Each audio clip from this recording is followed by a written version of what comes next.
enfin magique dans le sens où les jeux de miroir c'est un peu magique et comment repousser toujours mon travail en fait. Parce que...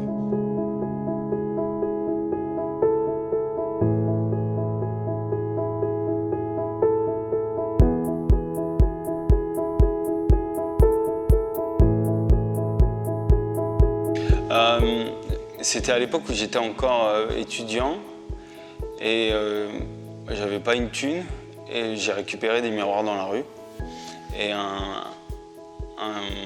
j'ai acheté un coupe-vert, ça coûte 5 balles et puis j'ai commencé à couper et puis j'ai fait un diamant parce que quand j'étais en cours je dessinais, je faisais des petits pictos et puis je suis tombé sur ce diamant et puis je l'ai lié avec le miroir puis je trouvais ça intéressant. Et puis je me suis dit qu'il fallait le mettre dans la rue en fait, c'était cool, et puis ça a commencé comme ça.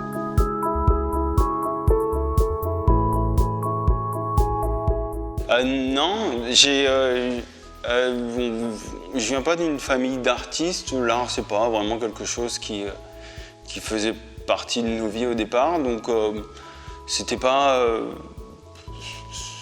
j'avais peu d'intérêt pour ça en fait, j'imaginais pas ça comme un travail non plus. J'étais même pas dans l'optique d'être artiste et de créer des choses en fait.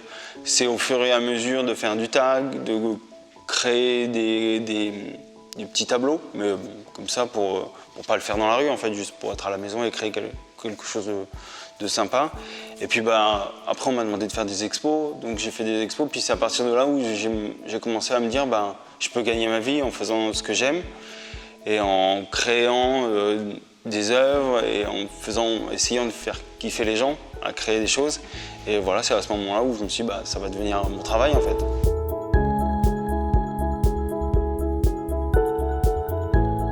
C'est d'apporter un symbole, mais reconnaissable par tous. Parce que le graffiti s'adresse aux mecs du graffiti et un peu rejeté par le reste parce que les gens n'ont pas forcément les codes pour comprendre ce mouvement.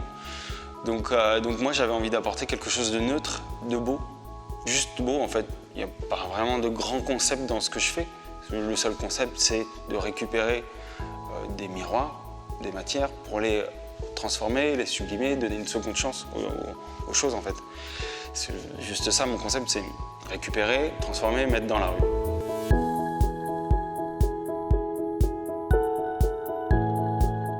En fait, mais il y a aussi un peu de politique, mais c'est pas direct, c'est juste comme je recycle les matériaux, c'est aussi comment donner une seconde chance aux matériaux, mais c'est aussi dans l'idée de comment donner une seconde chance aux gens aussi en quelque sorte.